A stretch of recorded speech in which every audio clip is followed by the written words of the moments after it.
Bismillahirrahmanirrahim. Assalamualaikum warahmatullahi wabarakatuh. Salam sehat, sejahtera bagi kita semua. Om Swastiastu, Namo Buddhaya, salam kebajikan. Yang kami hormati Ibu Ketua, Wakil Ketua, dan anggota Dewan Perwakilan Rakyat Republik Indonesia. Setelah gelap terbitlah terang, setelah hujan badai muncullah pelangi. Setelah pandemi, tiba saatnya untuk kita melakukan transformasi. Pencabutan status pandemi COVID-19 oleh Presiden Jokowi menandai keberhasilan Indonesia melewati krisis kesehatan terbesar di abad ini. Masih lekat di ingatan kita, 3 tahun yang lalu ketika pandemi COVID-19 datang seperti badai yang tidak terduga, menguji ketangguhan sistem kesehatan kita. Di tengah gelombang pandemi COVID-19 yang tinggi, para tenaga medis, tenaga kesehatan, TNI, Polri, dan seluruh komponen masyarakat Indonesia berjuang bersama, tak kenal lelah, mempertaruhkan nyawa sendiri demi menyelamatkan nyawa sesama. Keterbatasan tenaga, alat kesehatan, maupun obat-obatan tidak menghentikan semangat dan dedikasi mereka bagi masyarakat kita. Salam hormat dan setinggi-tingginya bagi para pejuang kesehatan dari hati saya yang paling dalam. Pandemi COVID-19 membuka mata kita akan banyaknya perbaikan yang harus dikerjakan dalam bidang kesehatan. Dan itulah sebabnya kenapa transformasi kesehatan amat diperlukan. 300.000 rakyat kita setiap tahun wafat karena stroke. Lebih dari 6.000 bayi wafat karena kelainan jantung bawaan yang tidak bisa dioperasi. 5 juta balita hidup dalam kondisi stunting. Rakyat kita membutuhkan akses dan kualitas layanan kesehatannya lebih baik. Ibu Ketua, Wakil Ketua, dan anggota DPR yang kami hormati.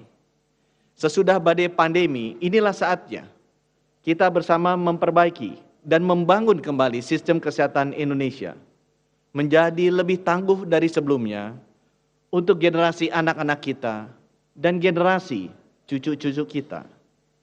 Menuju Indonesia Emas 2045, bangsa Indonesia perlu bekerja keras, sangat keras.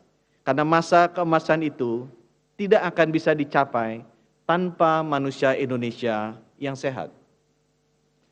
Setiap orang berhak memperoleh pelayanan kesehatan dan negara bertanggung jawab atas penyediaan fasilitas layanan kesehatan yang layak. Itulah amanat Undang-Undang Dasar 1945 bagi kita semua. Berdasarkan amanat itulah kami berterima kasih DPR menginisiasi rancangan undang-undang tentang kesehatan. Pemerintah mendukung penuh RUU Kesehatan ini untuk perubahan yang lebih baik. Yang pertama, dari fokus mengobati menjadi mencegah. Pemerintah sepakat dengan DPR, pentingnya layanan primer dikedepankan. Untuk layanan promotif dan preventif dilakukan berdasarkan siklus hidup. Untuk mendekatkan layanan kesehatan ke masyarakat, pemerintah menekankan pentingnya standarisasi jaringan layanan primer dan laboratorium kesehatan masyarakat di seluruh pelosok Indonesia.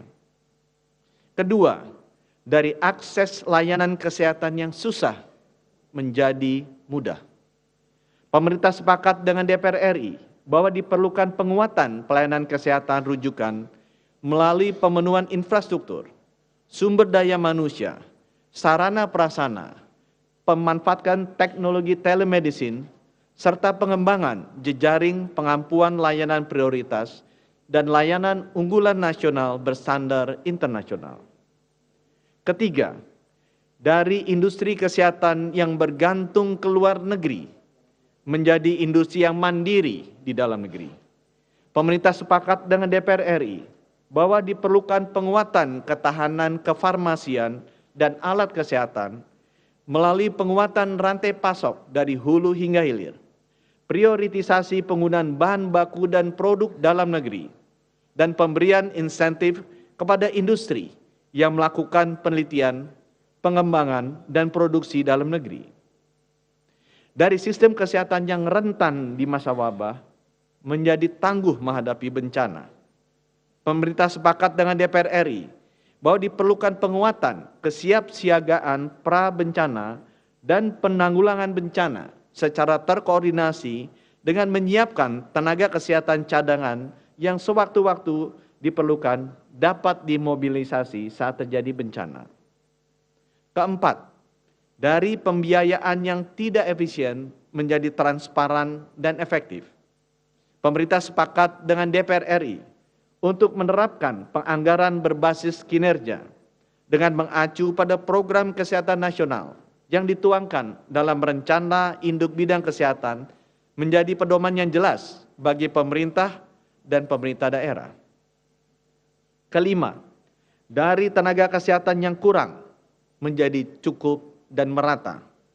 Pemerintah sepakat dengan DPR RI bahwa diperlukan percepatan produksi dan pemerataan jumlah dokter spesialis melalui penyelenggaraan pendidikan dokter spesialis berbasis kolegium di rumah sakit. Dari perizinan yang rumit dan lama menjadi cepat, mudah, dan sederhana. Pemerintah sepakat dengan DPR RI bahwa diperlukan penyederhanaan proses perizinan melalui penerbitan STR yang berlaku seumur hidup dengan kualitas yang terjaga. Dari tenaga kesehatan yang rentan dikriminalisasi menjadi tenaga kesehatan yang dilindungi. Pemerintah sepakat dengan DPR RI bahwa tenaga medis dan tenaga kesehatan memerlukan perlindungan hukum dalam melaksanakan tugasnya, baik dari tindak kekerasan, pelecehan, maupun perundungan dari sesama. Secara khusus, bagi tenaga medis yang diduga melakukan tindak pidana dalam pelaksanaan pelayanan kesehatan harus melalui pemeriksaan majelis terlebih dahulu. Keenam, dari sistem informasi yang terfragmentasi menjadi terintegrasi. Pemerintah sepakat dengan DPR RI bahwa diperlukan integrasi berbagai sistem informasi kesehatan ke sistem informasi kesehatan nasional yang akan memudahkan setiap orang untuk mengakses data kesehatan yang dimilikinya tanpa mengurangi jaminan pelindungan data individu.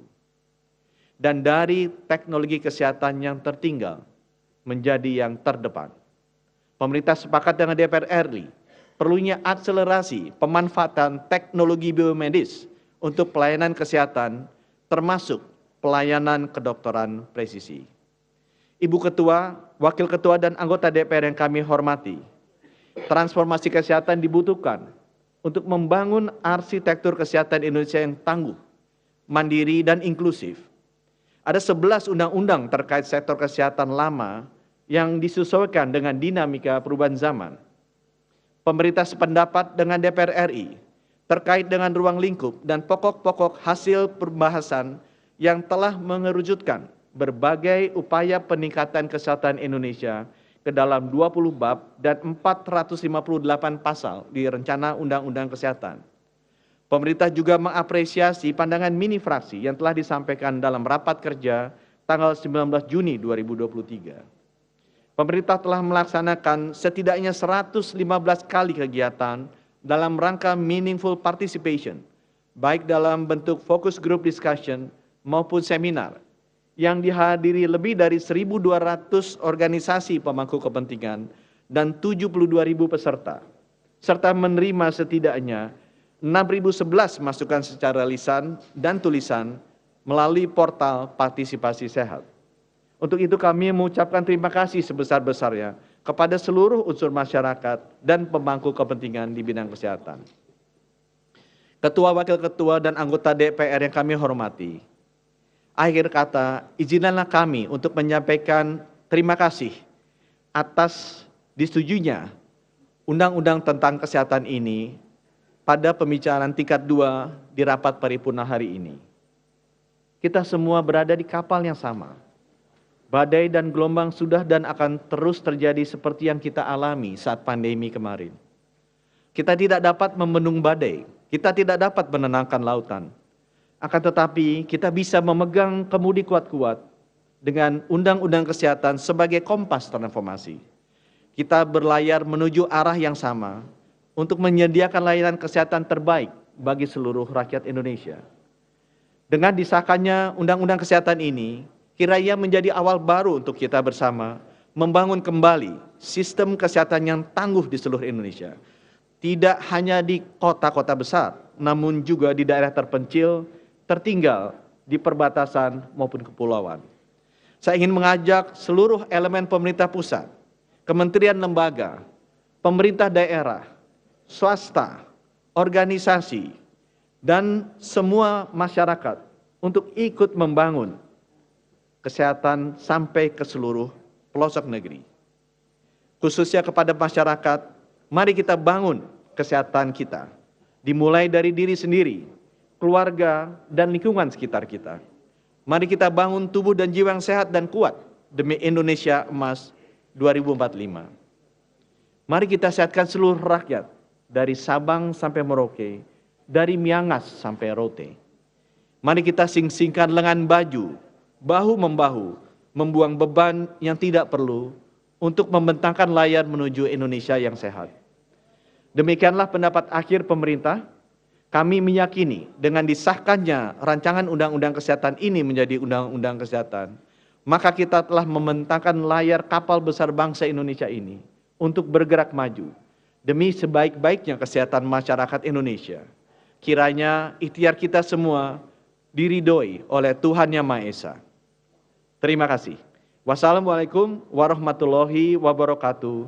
Salam sehat, salam sejahtera bagi kita semua. Om Swastiastu, Namo Buddhaya, salam kebajikan. Atas nama Pemerintah Republik Indonesia, Menteri Kesehatan Republik Indonesia.